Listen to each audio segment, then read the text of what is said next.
قال انی اريد ان انکحا، آپ نے کہا کہ میں چاہتا ہوں کہ میں بیاہ دوں تمہیں ایک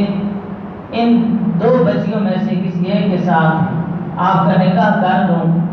اور حق مال جو ہے وہ یہ رکھوں کہ 8 سال آپ میرے پاس مزدوری کرو گے تو میں تب جا کے جو ہے وہ آپ کے ساتھ جو ہے ایک بیٹی کا نکاح کروں گا۔ یہ موسیٰ علیہ السلام اور حضرت شعیب علیہ السلام اور آپ کی 2 بیٹیوں کی کہانی قرآن چھیڑ رہا ہے۔ حضرت موسیٰ علیہ السلام سفر کرتے ہیں کہ رستے میں دیکھا کہ نوجوان لڑکیاں ہیں وہ کنویں سے لوگ پانی نکال کے اپنے جانوروں کو پلا رہے ہیں، تو انہوں نے جب دیکھا کہ یہ نوجوان لڑکیاں ہیں تو آپ نے ان کی مدد کی اور ان کو وہاں سے پانی نکال کے دیا، اور آپ ان کا جو ریوڑ تھا اس کو دے کے چلے تو آپ نے فرمایا کہ ایسا کرو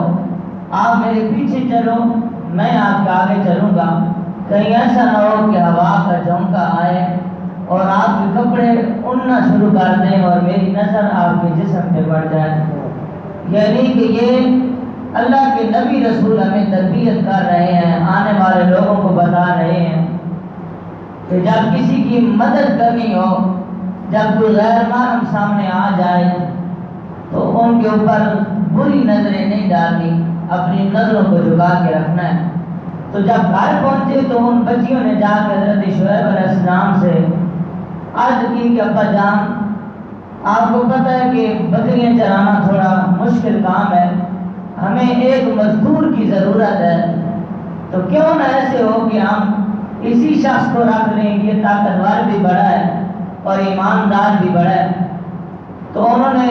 حضرت شعیب علیہ السلام نے اپنی بچیوں سے پوچھا کہ آپ کو کیسے پتہ چلا کہ یہ طاقتور ہے اور ایماندار ہے؟ انہوں نے کہا ابا جان کہ جب وہاں سے پانی نکالنا تھا تو ایک پتھر پڑا ہوا تھا، وہ پتھر بڑا وزنی تھا کہ اسے 10 لوگ بھی نہ اٹھا سکتے، تو ایک اس شخص نے اٹھا کے دور پھینکا، یہ تو اس کی طاقت کا اندازہ ہو گیا۔ اور ایماندار اس وجہ سے ہے کہ جب ہم چلنے لگے تو اس نے کہا کہ آپ پیچھے چلو اور میں آگے چلوں گا، ایسا نہ ہو کوئی ہوا کا جھونکا آئے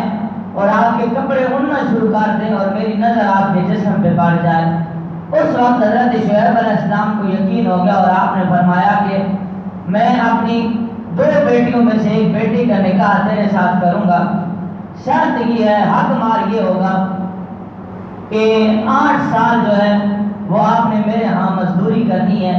میرا ریوڑ سنبھال کے رکھنا ہے،